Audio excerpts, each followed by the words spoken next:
I'm Dylan Gott. That is John Hastings. Welcome to John and Dylan Online. And today we're talking about a fucking salad of sex scandals.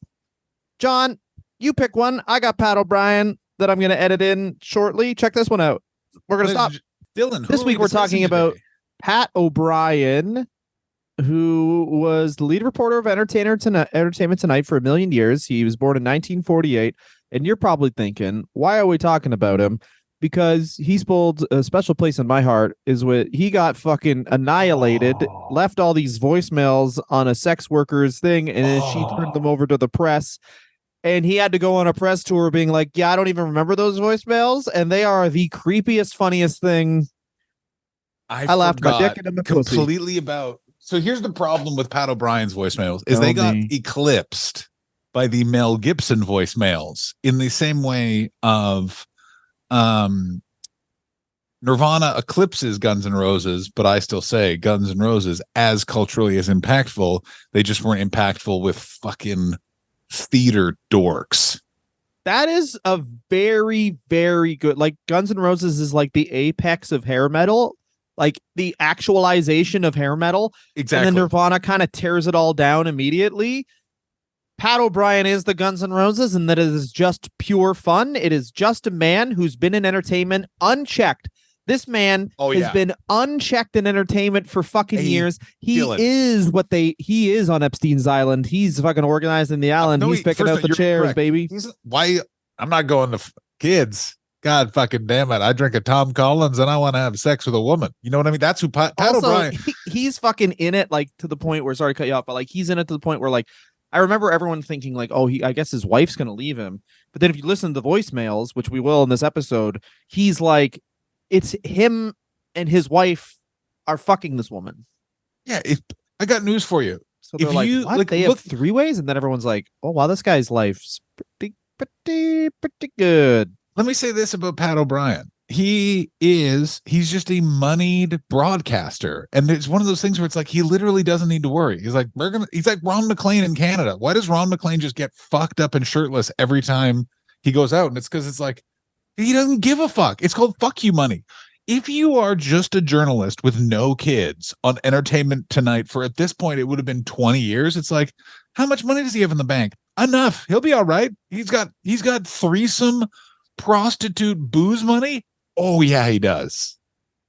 Oh, yeah. Well, she, of course, actually does leave him after this. Yes. Does she really? I didn't think the threesome angle was part of it. I remember it being like, it was essentially like, hey, Pat O'Brien parties. He does have a son. He has a son named Sean. Does he like that kid? I guarantee he doesn't. I guarantee he has one kid. I mean, if you're on the road this much without a way to like directly contact people, like, this guy starts in radio in earnest in 1970. He's in CBS Sports for 16 fucking years. That kid hates him. There is no way. He's a 70s and 80s sports broadcaster. That son tried to fight him, and Pat O'Brien was so drunk. He was just like, what the fuck is this? What are you? Are you my wife, but me? Like, there is no way Pat O'Brien and this man have a relationship. There's no way. Absolutely not. I mean, then he does the whole thing where it's like, yeah, I can't believe I hit my low point. If I was so hammered, I called this lady who I clearly call her all the time. Like, whatever. Anyway. Can I just say this? You know who has the best one of these stories? And that is Alex Trebek. He gets a prostitute. Prostitute steals his watch. Alex Trebek goes, gets his fucking watch back. People were like, why'd that woman have your watch? And he was essentially just went, you want to ask me why that woman had my watch? And everyone was like, that's a good point, Alex Trebek. He's like, yeah, that's right.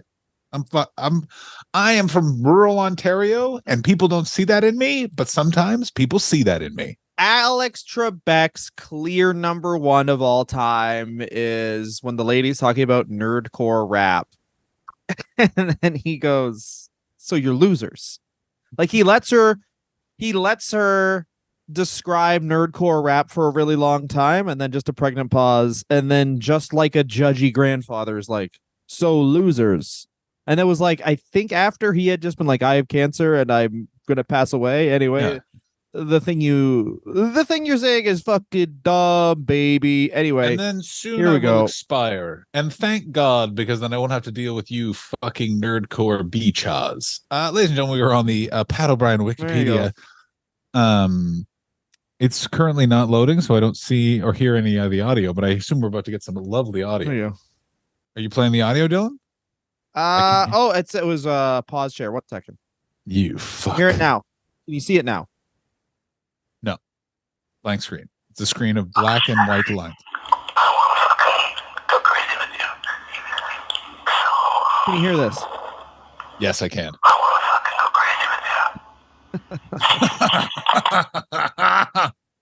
Okay, what did he say? He's like, I want to fucking go crazy with you. It's literally, he just goes, I love it. I just want to go fucking crazy with you. And he talks about, and he goes on a whole media tour about how he's an alcoholic, and the man has been on television and in entertainment for it by this point 38 years. So he can get you to believe pretty much anything.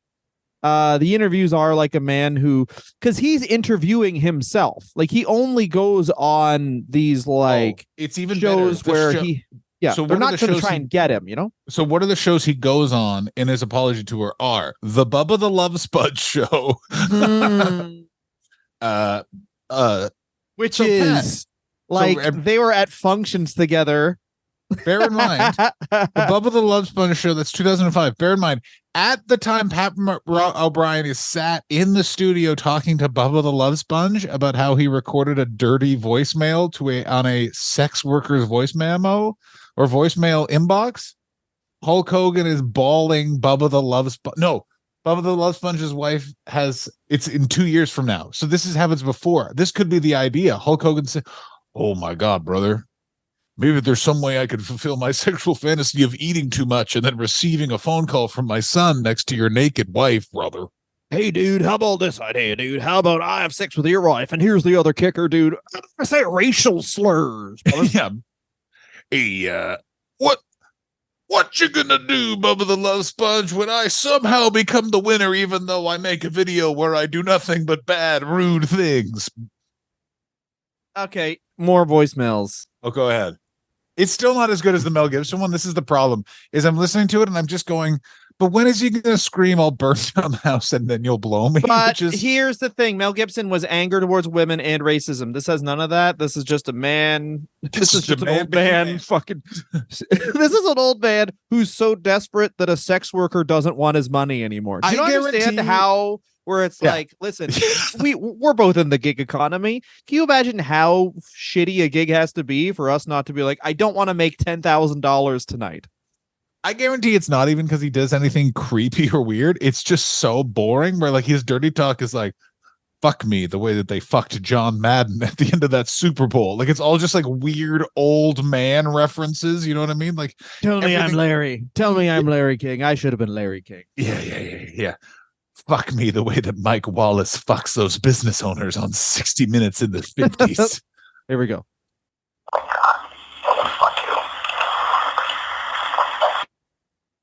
I just want to say this.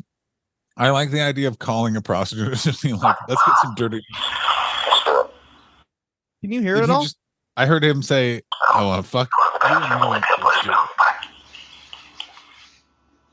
I didn't hear that last part. What's the last part? It was too garbled. It's truly just a man swearing a bunch. It's really great. What's also really nice is you can hear the garbled phone part, and there's nothing better than a drunk person on the phone, and here's why.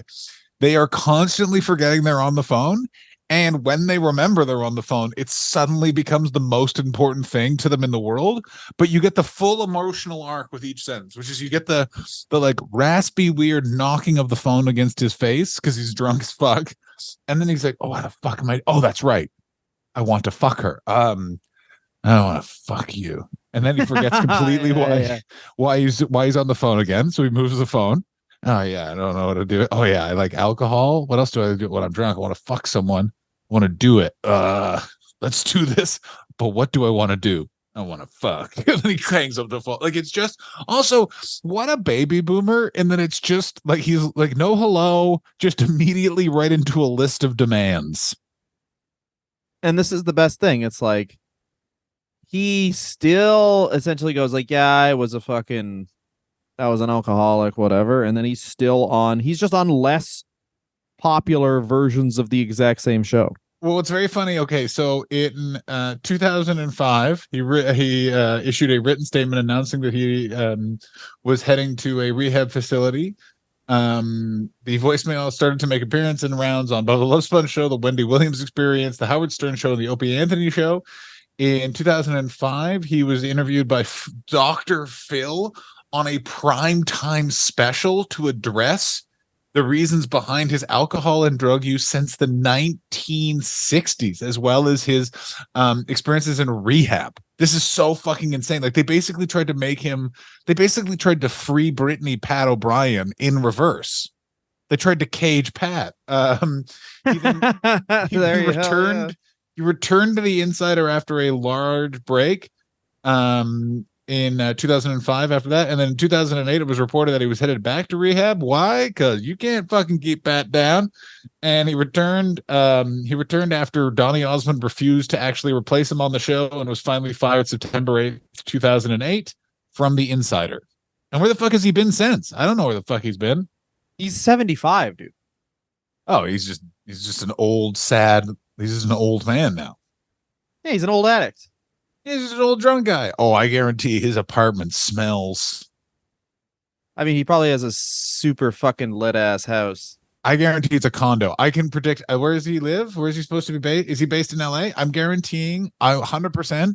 We're looking at a reasonable condo, Santa Barbara adjacent. You know what I'm saying? Like, and it's like a second floor with a balcony, a lot of white and a lot of antiques. Like there's definitely, it's one of those condos where you're like, it has a second bedroom there that he keeps the TV because there's like a sitting room that you immediately walk into, but you get the vibe. Don't sit on those sofas. That was fun. John, what's yours? Seamless edit. Well, we mentioned it as we were discussing Pat O'Brien. So let's quickly dash through the Mel Gibson voicemails. Ladies and gentlemen. Oh, yeah.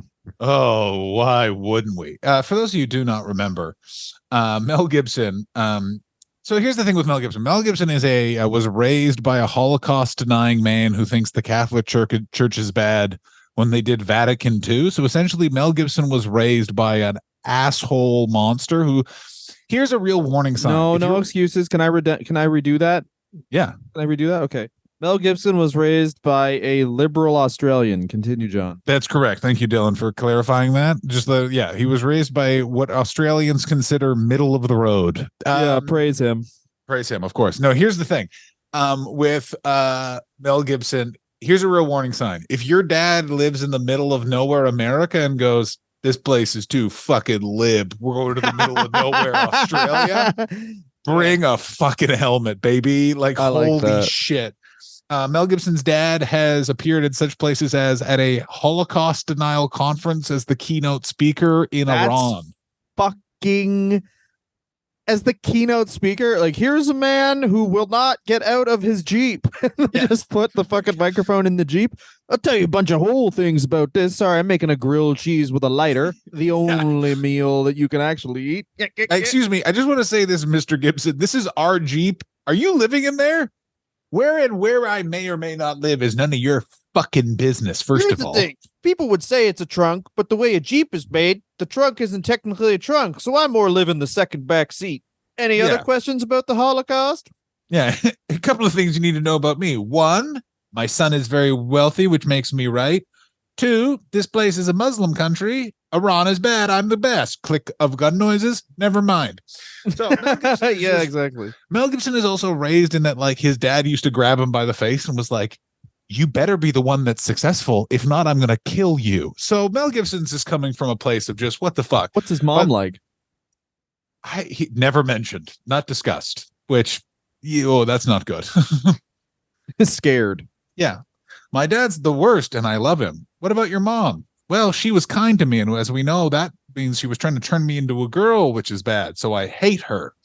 Mel Gibson claims that he was when he was like super hot and tight, keeping it fucking hot and tight in Lethal Weapon. He He was like, I would drink 6 beers driving to set. And I'm just like, how good is your metabolism? You have abs and you're having 6 breakfast beers. Like, he's like, all I did was smoke and run. And you're just like, Mel, you were blessed with a genetic code, my friend. Basically, Well, that Mel is the Gibson. thing about all those fitness influencers. Sorry to cut you off, where it's like a lot of it, A, is genetics, and B, like 80s, like buff Hollywood guys. Like there's this thing, Indiana Jones, for the third Indiana Jones. Harrison Ford got in shape for it. And back then everyone was like, whoa, he's jacked. And you look at it now and you're like, yeah, that's like a dad who just started working out. I just want to But let you back know, then it Dylan, was you're like showing some gut. full as hell. You're showing some of the torse, and I Good. like it. Just giving a little hint. Yeah, I'm better. I'm better Yeah. than him. Oh, your camera's angled too better. You can show more flesh. Well, then you Breathing got to in. get a higher chair. No, I'm not. I'm not some fucking chair hack. Anyway, Mel Gibson slams into the 90s and basically becomes, yeah. Mel Gibson becomes an auteur of movies that make your mom's friend Sophia be like, ooh. What women want. I've seen it 14 times. What Women Want is up there with Groundhog Day and a few other movies that was just on TV all the time in the late 90s, early Yes, 2000s. this is what would the idea of what women want be? It's like I feel like it's a food. You know when you're hungry and you're making a meal and it takes too long and you just end up eating like weird stuff. It's like what women want is like I don't know, fucking saltine crackers where like it's around so you eat a lot of it, but you never think about how you eat it. Where you're like, I guess technically just by default, my favorite food by consumption is saltines. Yeah. Well, I guess like I would tell everyone my favorite movie is like The Departed, I guess, or Casino. But judging by amount of times, it's so clearly What Women Want or Jingle All the Way. Well, it's better be Jingle All the Way. If it's not Jingle All the Way, the podcast is over. No. But also, like, he makes Braveheart, which, what a movie that's aged badly. Like, what a movie that is like, what's the movie about? It's about a king, and the king's pretty great, except for his son is gay, which is bad, which means Scotland rules. Wait, what? He's like, yeah, I don't know, history. You don't need to follow logic as long as William Wallace has sex with someone that was a baby when the movie was actually taking place. What?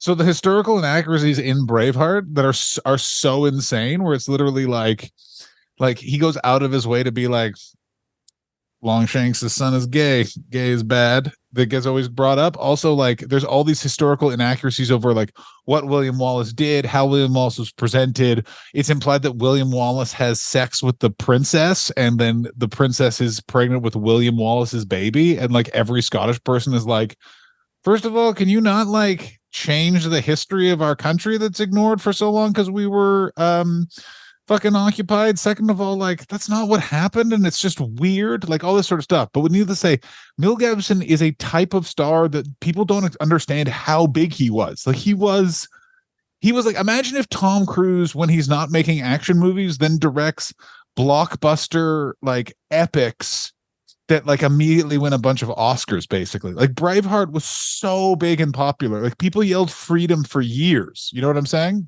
And now people are like, Yeah.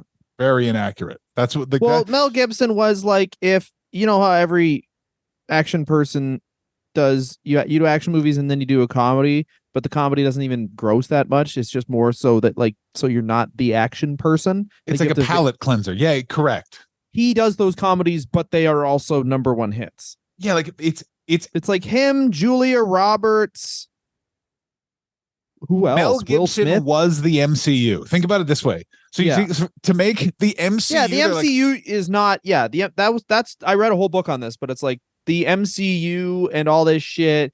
Is this? Those are the new stars. It used to just be, yeah, Mel Gibson goes for a jog, and then Meg Ryan is there. She's a garbage woman, I guess. They fucking bang at some point. I guess the bad guys see what Billy Zane's doing. I just wrote a movie. I'm going back to bed and for 11 months.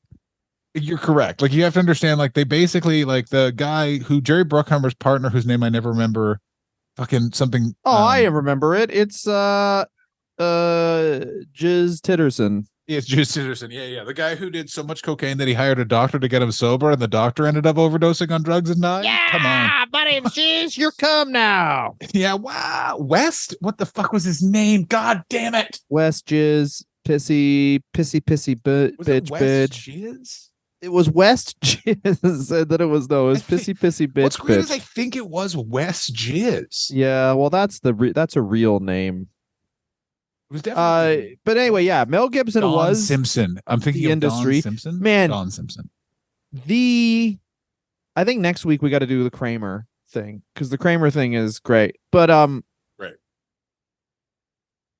But West Jizz's friend Mel Gibson is such a bigger star than Pat O'Brien. It's so funny that we started the episode with Pat O'Brien. But here's the thing with Pat O'Brien and Mel Gibson. Like he ruined a career. Pat O'Brien didn't ruin his career because his career was at 3 p.m. on cable.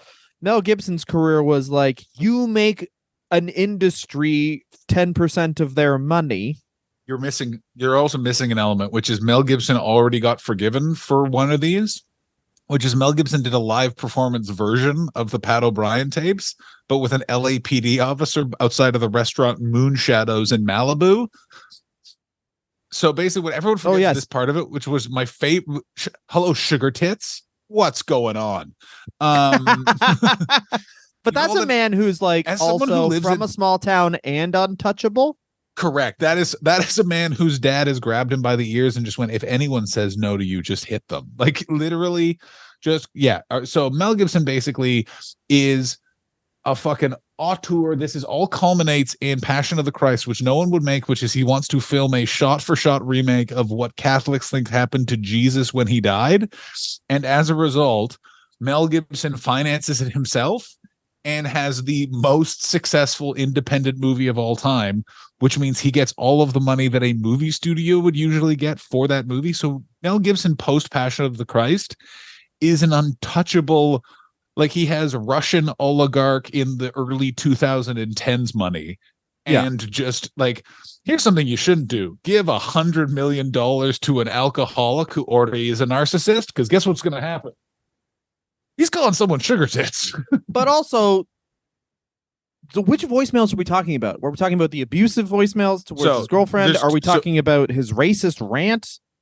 So there was we're building to the voicemails with with his ex-wife, but I think part of the story is, of course, the initial giant rant he goes on about the Jews to the LAPD when he's arrested for drunk driving in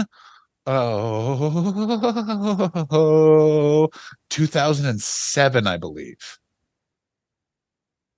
In 2007. It's 2007? Yeah, it's 2007 is the first arrest. That's right. It's 2007 is the first arrest. He then he breaks up with his wife. It's all a big problem, all of that sort of stuff. He is married Oksana Grigorovia. She claimed that he wrote her a lot of poetry, and which right there, big problem. His life continues to be a crazy tornado of problems, and culminates in him and his second wife Oksana having a very bitter divorce and custody battle, which results in a variety of voicemails being left on Oksana's inbox, which are the ones we all know talk about, which are the racist, intense ones, are the super abusive ones, are the I'm going to burn the house down and first you're going to blow me ones. So crazy. Also, which ones do you want to listen to then? Because we're listening to them. We've already done that. Dealer's choice, Dylan. Dealer's choice is what I'm saying. Which one would you like to listen to? I can't bring them up. Which one do you want to listen to? Yes, you can. I just made it so you can. Can you really? Oh my god! Oh my god! Oh my god! Oh my god! This episode's gonna require a lot more editing than I want. Yeah. Well, but the other one that people forget is after he's canceled, they still have a deal with him. I think he makes Apocalypto, and Apocalypto is also great. Like universally, everyone's like, unfortunately. Whoa, that was good. Yeah. Ooh, let me tell you what he knows how to do. Make them fucking. The other thing that also happens is his movie Edge of Darkness is coming out at the same time. Where is share screen? There it is. Share. Okay, a couple of things I just want to talk about because I've already heard it. Mel Gibson sounds like he's rehearsed his speech and it's very embarrassing. I want that noted for the record right off the top. Yes. Stay on this phone and don't hang up on me. I have plenty of energy to drive over there. That is a drunk person who has planned out what he's going to say before he is called. 100%. Did you hear because he almost chose another word, and he's like, no, you did that before in rehearsals, and that got you to a different place. You need to make sure to speak clearly. Also, the one after this we'll be doing is the Alec Baldwin and the great trinity of don't leave a voicemail during a divorce. You understand me? And I will. So just fucking listen to me. Listen to my fucking ranting. Listen to what you do to me. I didn't do anything to you. A pain in the ass. You are ruining my life. You make my life so fucking difficult. Well, you know what? I gotta say this about Mel too. He sounds like a real emo bitch when he goes, well, you make my life really difficult. Like, it's just like, oh, too many limoncellos, Mel. Like, he's just a little baby. Like, you want to dab his little wet lips with a cloth because the baby's upset. Correct? That Dylan? is crazy. We're 25 seconds in. Also, Pat O'Brien, it's like Herman's Hermits being associated with the Beatles just because he happened to use the same instrument to get the word out. Like, that was just a guy being That's like, so hey, man, funny. I want to. That was a guy who's like, she's fucking hot. And also, if you listen to all of those, if you listen to all of the voicemails, they're all just the thing that gets funnier. The Pat O'Brien thing that gets funnier is that it's the exact same voicemail over and over again. It's the best. It's like, you're so fucking hot is what he always says. And it just takes him less and less time to say, you're so fucking hot, I want to go crazy. I got to tell you, I really feel bad for Pat O'Brien. Like, Pat O'Brien's in rehab, like, yeah, a bit embarrassing. They're like, yeah, you're just like Mel Gibson. He's like, whoa, whoa, whoa, whoa, whoa, whoa. I didn't try and burn a house down. I just wanted to let a girl know she was hot after I had 5 Glenlivets. It's also, I think it is utterly insane to creep out a sex worker. I will return to that point again, John. How fucking abusive you would have to be to me to get me to not perform. I am literally in talks to perform comedy at a bingo hall. Of course. I'm going to do comedy at and they want to advertise, and I'm pleading with them not to. Please don't make me post on social media for this money that I'm performing at a fucking bingo hall. And I'm still like, yep. Well, that's the way I feed my family. What? Someone was A like, woman that fucking supports me instead of a woman that sucks off me. And just fucking sucks me dry. And wants. Get out of this relationship if you're a good woman and you love me. I don't believe you anymore. What am I? It's so embarrassing. The I don't believe you anymore. Mel, pick up your face, sir. Like, it's just like come on, man. Like, also the photo that's being used where like he's just rudely holding a cigarette. This is the other thing, by the way. If you're still constantly smoking 50 plus, you are an alcoholic. Like, that's the thing that I've discovered. But he's 80s. He's 80s good. And the other thing about him is, as you can judge by the picture of him, is that he's just got, as you said, good genetics, where it's like he can get fat and it just kind of spreads around good. He probably carries it all in his feet. His feet go up to like size 13 when he's fat. And he's like pretty big feet, though. I actually know he carries it all in his ass, which is a problem because he gets hooted at whenever he's walking down the street. What did you just say? Think of your bullshit. Has any relationship ever worked with you? No! Listen to me. You don't love me because somebody who loves does not behave this way. I do not. I know I'm behaving like this because I know absolutely One second. that you do not love me and you treat me One with no second, consideration. please. I forgot how fucking annoying Mel Gibson comes across. Like, it's one of those things where he's a real bitch. I mean, all right. Do you want to do another mashup of another voicemails, or do you have other favorite parts of this voicemail? I'm skipping ahead one more, and then we're going to discuss Alec Baldwin, and then we're done. That's Fuck up! You should just fucking smile and blow me! All right. Close. Most replayed for sure. That was most replayed for sure. All right, close on a heater because we got a couple minutes left here. So let's do Alec Baldwin's voicemail real quick. So as you may not know, noted murderer Alec Baldwin. Yeah, belly dancer Dylan Gott. Here's the thing with Alec Baldwin that you have to say. He is a dick. Stop doing that. I hate it more than anything. No. I also continue. Alec Baldwin's a peenie. Alec Baldwin is just a fucking entitled asshole. Like it's just the Baldwins are a crazy family, right? Like they're from absolutely, money, and money, also money. Alec Baldwin also like was told by his mom constantly, "You're the best of all of them." Like all of his brothers had to go to school, and if Alec Baldwin was like, his mom was like, "Well, Alec stays home because he's my boyfriend." That's not good. Yeah, it's not good at all. Also, voicemail to daughter. So Alec Baldwin this is a drunk voicemail to his daughter. No, not drunk at all. This is the piece that he's telling. This is sober voicemail. So this is what it is his daughter. He claims that his wife was coaching his daughter. So are you moving the camera somehow? Yeah, I got a weird setup here where the camera is on a anyway, whatever. Either way, I feel like you have a selfie stick is what's going on. No, I don't. I'm just stretched out. You just shifted with your foot.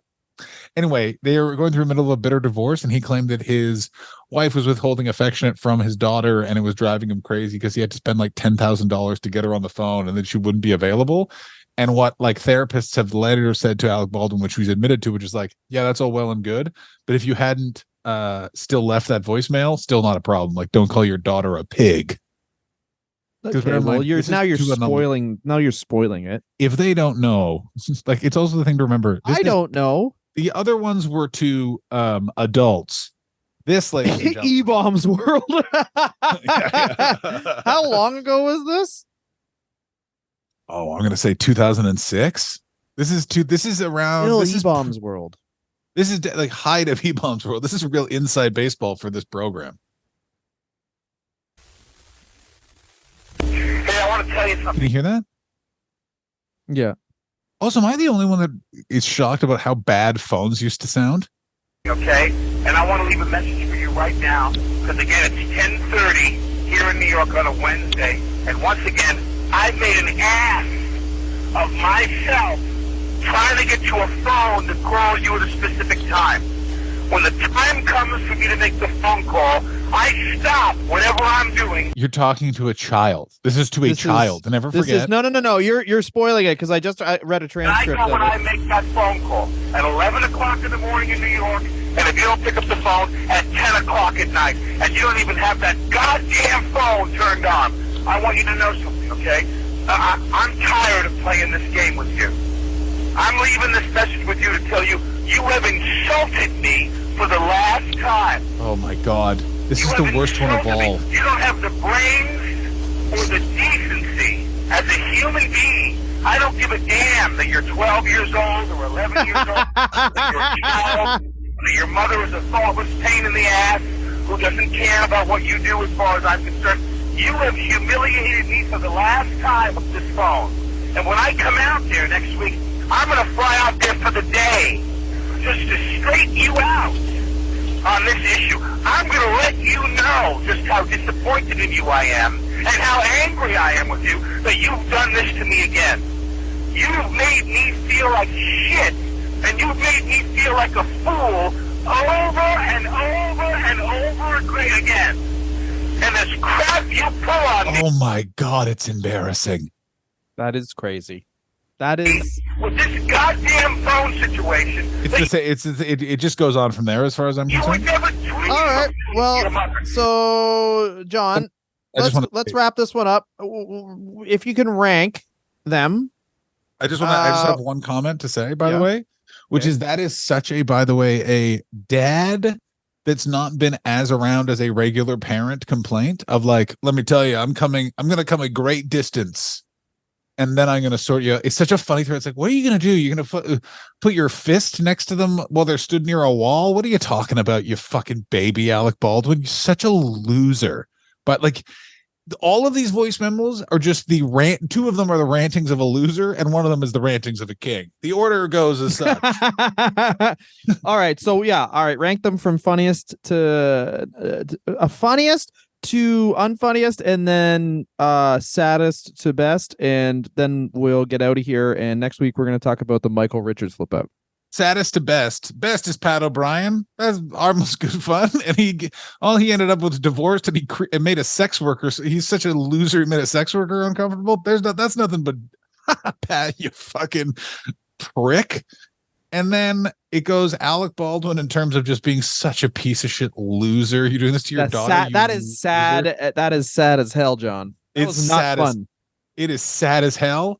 But the Mel Gibson one is so much longer. And the thing with the Mel Gibson one is, I remember 6 minutes long. Pat O'Brien's a bunch of like quick ones where it's like, I want to fuck you in your fucking ass and your hair, and then he hangs up. Yeah. And then Mel Gibson is just one argument.